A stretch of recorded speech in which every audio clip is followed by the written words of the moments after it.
Are you aware of the Mexican Mafia using the trust account system for anything other than its intended use? It's millions and millions of dollars. I'm telling everything. I'm blabbing, right? I'm squealing. Hey, folks. My name's Rene Enriquez, and you are watching Uncensored. This is actually episode 4 of my Debrief. Like I said, I've shown everybody else's debriefs. I've shown everybody else's confessions. I pulled everybody else's covers. Why not pull my own, right? It's only fair. And this is my initial debrief for the California Department of Corrections and Rehabilitation. This is after I had been flown from Pelican Bay State Prison to Walnut Sheriff Station in Walnut, California by the FBI. CDC came to Walnut to complete my debrief and brought cameras, investigators. In fact, the person investigating me is Lieutenant Ernie Madrid, and he's the individual who handled my initial debrief at Pelican Bay State Prison. So here I am in Walnut, California, and they're asking me everything under the sun. I'm telling everything. I'm blabbing, right? I'm squealing. And that's what a debrief entails. A debrief entails telling everything, particularly if you're an associate, an affiliate, any kind of juice at all. You're providing a full debrief. You don't get by with just, hey, I'm in danger, move me, because it doesn't work that way. Everybody, if you know, you know. That's really all there is to it. If you know, you know. So here I am. This is episode 4. We're going to run this video, and we are going to jump in once in a while and give you commentary about how I was feeling, what I'm thinking now, how I reflect on this. And it really, I haven't seen this video in years, and I watch it now, and it just brings back so many memories. But before we continue, for all the individuals who watch these videos, hit that like button, hit the subscribe button, leave a comment, and hit the hype button. It's the best way to support the channel. I want to talk a little bit about money. The inmate trust accounts inside of the Department of Corrections. These trust accounts are used for inmates to put money on their books so they can buy canteen and things that they need. Are you aware of the Mexican Mafia using the trust account system for anything other than its intended use? Yes. I personally utilize a couple of examples here of monies that I received from Mexican Mafia sources. In this one, a Mexican Mafia member sent me money from a federal prison. This is one Mexican Mafia member sending money to another Mexican Mafia member utilizing the United States Treasury. This is a small example of the overall activities that occur. Let me stop it right there. I remember this specifically. I wish I had those exemplars to show you now, but guess who sent me that money? It was a $100 federal draft from the federal treasury that Periquito had sent me from his trust account to the streets. I received it. I never cashed it because the person I was working with said, no, I'm not going to cash that because it's coming from the feds. It's traceable. And it was a smart move. It was a smart move that they did not cash that $100 check. And Perico was corresponding with me and actually wanted to take over my area. He wanted to do it in conjunction with me and Night Owl, but we had declined that. And we're talking about the inmate trust account, right? It's where all the money that inmates receive go, and it's millions and millions of dollars.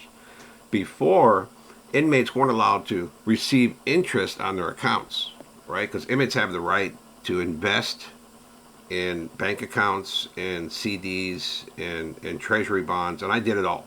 I did it all in Pelican Bay. But the trust account was interest-free. They would not give you money, and they would get millions and millions of dollars in interest from all the hundreds of millions of dollars that poured into the inmate trust account yearly. But they wouldn't allow inmates to earn interest on it. The CDC was adamant about it until somebody filed a lawsuit and prevailed. So that is a little tidbit that I just wanted to throw out there. This receipt here indicates a payment that I received from an individual that was contributing on my crew in the streets. This is another small indication. This is done on a frequent and regular basis. There's so much money leaving and entering the prison that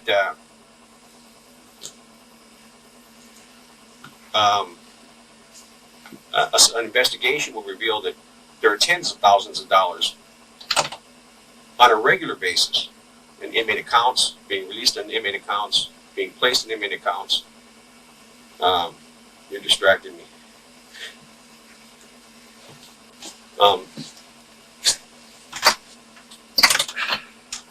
We're talking about the inmate trust system. Okay, I apologize. I apologize. I was getting distracted. Somebody was opening the door out there. So a deputy sheriff came, opened the door, and poked his head in. And I wasn't that comfortable in front of the camera yet. I was still like not at ease. So when he poked his head in, it broke my flow, and I got a little frazzled there. I believe I just showed indications of deposits and releases. We do this on a frequent basis. I was allowed to utilize the trust account system to buy U.S. savings bond, double E savings bonds, thousands of dollars worth of bonds. I was allowed to establish a bank account and earn interest on the account in Bank of America in Crescent City from Pelican Bay. All of these savings and these bonds were placed in the Pelican Bay State Prison vault. And you're aware of other Mexican Mafia members doing the same thing? A multitude of members. This is a regular occurrence. I mean, this is a system where we can receive illegal money and release legitimate checks, cleansed money. Tens of thousands of dollars moving in and off the books on a regular basis. I think an investor. Yeah, that was crazy. Tens of thousands of dollars moving in and off inmate trust accounts because there was no monitoring system. Inmates could receive any amount of money. In fact, after this portion of the debrief, the CDC went and seized everybody's accounts. They froze their accounts. There was Tablas, and we heard him speak about that in the video. There was Papa Roman. There was Babo Castellanos. They all had, I think it was 12 members had their trust account seized. And I have a motion that Danny Roman's attorney had filed and successfully got his money back. The CDC and the California Department of Justice kind of dropped the ball. They seized their money for years and wouldn't proceed in hearings, hoping that the guys would forget about it. But they didn't. Everybody got their money back. Some people settled and paid a portion for court fees and lost some of their money. And I think almost everybody got their money back. I'm not certain that anybody actually lost their money, but they did seize it. Now they're aware of inmate deposits, and they monitor that as well. But this was a huge thing. Like I had double E series savings bonds. I had a CD account, a certificate of deposit. I had a savings account in Bank of America. And I would just send a note to my accountant and say, I want to buy $5,000 in savings bonds. And he would process that. And they would go to the bank on my behalf, a representative of the prison, take the money down there and buy me $5,000 worth of savings bonds. It was crazy. And I saw it as a way to clean the money that was coming in. And I was receiving the lower end of the money. I was receiving $500 here, $200 there, $50 here. But as soon as it got around $10,000, I would deplete that money from the account and leave myself like $1,000 for commissary or whatever and send the rest out in a state, it's called a state warrant from the California Treasury. And I would send it to a recipient, they could cash it, clean money. It was the easiest way to launder money for me. And it was minuscule. I mean, if you're looking at it from today's standards, it was minuscule. But for me, it was kind of big back then. We were making gobs of money, and the state was cleansing it for us. An investigation revealed that some individuals have upwards of $25,000 in their accounts. These are individuals in shoe who haven't had a job in 20 years who receive this type of money on a regular basis. In small payments, small increments of $100, $150, $200, $500, but it's cumulative. Over a period of time, these individuals amass small fortunes. I know individuals that have homes, that have purchased property. I've purchased property myself. That have real estate, have businesses. This is a frequent occurrence in Pelican Bay. There are some earners in Pelican Bay who are members that are well off. They're affluent in terms of their earnings for prison setting. So it'd be accurate to say that the Mexican Mafia is laundering money through Pelican Bay's trust account, large amounts of money, and it's all criminal money? Every member sells it. The Mexican Mafia understands that nothing can be done about it, so they continue their activities. Okay, they have no fear of the Department of Corrections seizing this money, or they understand that the CDC doesn't have the resources to seize the money. It's never been done before, so to them, it won't be done. This is one of the things they value most is their money. Yeah, I mentioned that I bought property. I actually bought a half acre of land during that time, not in California. And at this time, the CDC was completely naive. They didn't realize the depth of Mexican Mafia activities at the time. They didn't realize the massive conspiracies that were going on. They didn't realize the money laundering or the influx of drugs. And my debrief, coupled with Angel and Chino's debrief, brought so much to light that CDC was literally forced to do something. That's when they came up with the creation of seizing funds, monitoring all correspondence, isolating members in the short corridor program. This was all as a result of my debrief, Chino's debrief, and Angel's debrief. This is us during a debrief. Over 65 years of Mexican Mafia membership here debriefing, and it was just a mind-blowing thing for the CDCR. It had never happened before, and it hasn't happened since. And if you'll remember correctly, I'm the one that convinced Angel and Chino to come over and debrief. As soon as I dropped out, I let them know they were on the hit list, and they came over. They understand that it's a drawn-out procedure to seize for civil forfeiture, and it doesn't lay within the CDC's realm of interest to seize this money, so they continue amassing the funds. Okay.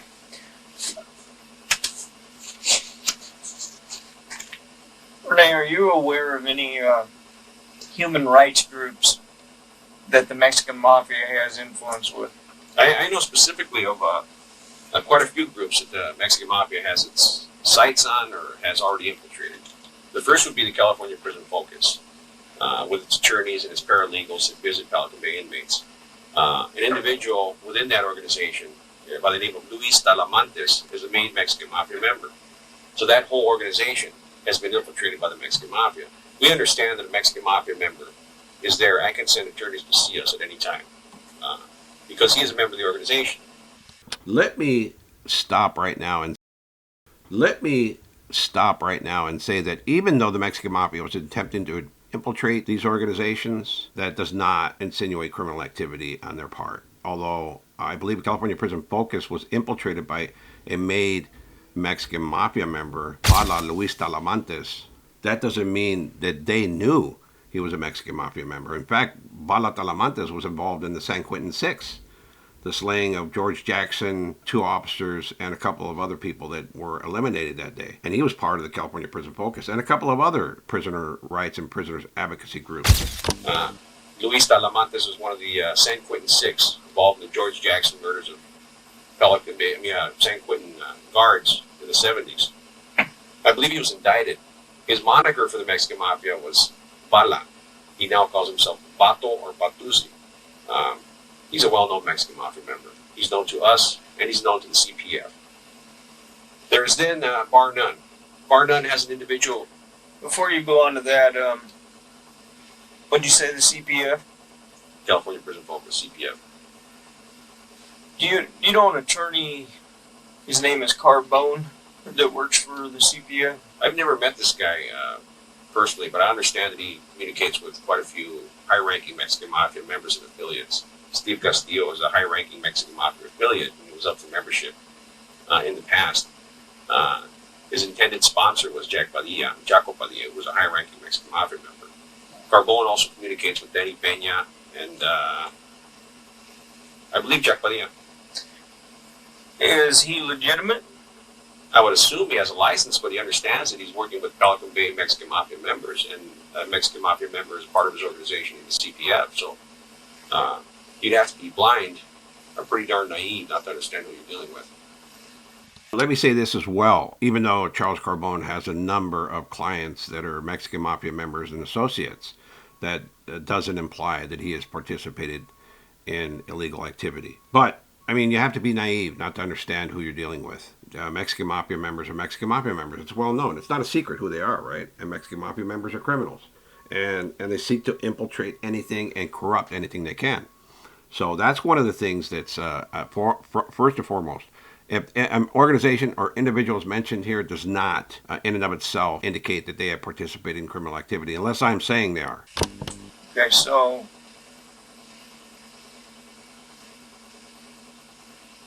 it's kind of safe to say that Mexican Mafia has him under their influence. Definitely.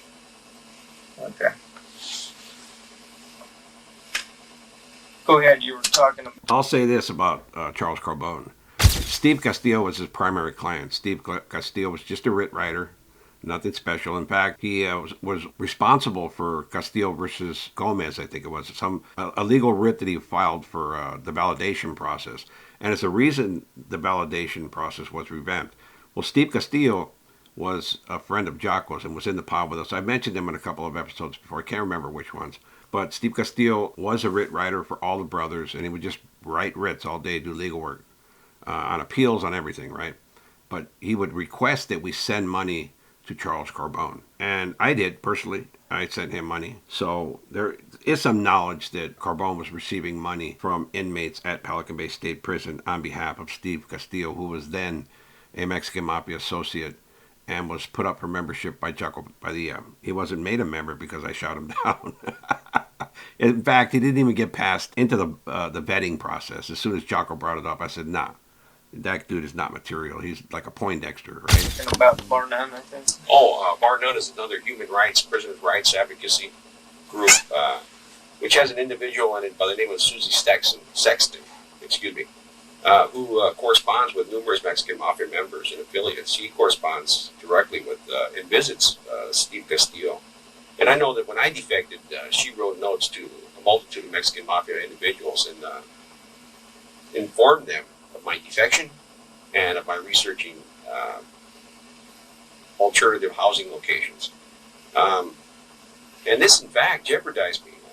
And she did this knowingly. And for a human rights group to do this to an individual that they don't know, I think it's terrible. I think this is not the objective of human rights. Yeah, I remember this specifically. She was sending postcards to people, letting them know what I was doing, that I defected. And this is, like I said, human rights group. What do they care if I defected? What do they, what's their concern with that, right? But she was writing to multiple Mexican Mafia associates and members and letting them know about me. I know because I saw the correspondence. In fact, remember I told you I used to go to the IGI's office every day and I would listen to communications. That's where I started my communications analysis career, right there at IGI in Pelican Bay State Prison. First inmate ever to be in there. First inmate ever to be in there in the capacity of an assistant to the IGI, believe it or not. That's what I would do. I had no official title. They just pull me in, sit me at a desk, give me a recorder, and let me listen to recordings. Right, so it's literally placing people's lives in danger. So yes, this is a group that's there are some individuals in the group that are charitable, good-hearted people. Like one individual that I know personally that has no nefarious intent is Sancho Marini. But other individuals in there have been infiltrated and influenced by the Mexican Mafia. As I said, Susie Sexton is one of them. So this is a questionable group. There is also attorneys. I mentioned earlier in the tape about the attorneys for Chato Sandoval and Gangster Marquez who conduct communications covertly for the Mexican Mafia, utilizing their letterheads and legal mail stamps. These individuals do this on a regular basis with Pelican Bay. They're doing this under the disguise of their human rights group. Well, they're attorneys, they're criminal attorneys, so they utilize their own letterhead for this purpose. And then there's the Federal Public Defender's Office, which has been infiltrated by the Mexican Mafia for years. I want to refrain from mentioning attorneys' names. So if we continue in the next segment, you hear their names bleeped out, it's for that reason. But multiple indictments have revealed that attorneys have been indicted for cooperating and working for the Mexican Mafia. And a number of agencies and institutions have been infiltrated by the organization. Either a girlfriend works there, a friend works there, an attorney is friendly with the Mexican Mafia. It's just the way it is, right? So you see the Mexican Mafia, and all that it touches, it corrupts. I've said that in multiple videos, and I mean it wholeheartedly. You have to be a fool to touch something so malignant and so dangerous that it'll either result in your elimination or your incarceration. And some people are enamored with it. That's just the reality. It's just a reality that some people are enamored with the lifestyle. People love the bad boy image, and they're allured to it, and maybe it's the clout, but it's not meant in that sense, right? Like the power behind the organization, and to associate with a Mexican Mafia member is real power for some individuals, particularly in the Hispanic gang communities and in the prison community. That means something. It's not a small thing to be able to communicate with a Mexican Mafia member. As always, leave a comment, hit that notification button, Subscribe if you haven't subscribed. And as always, hype the video, folks. Hype, hype, hype. Have a safe day. Peace out.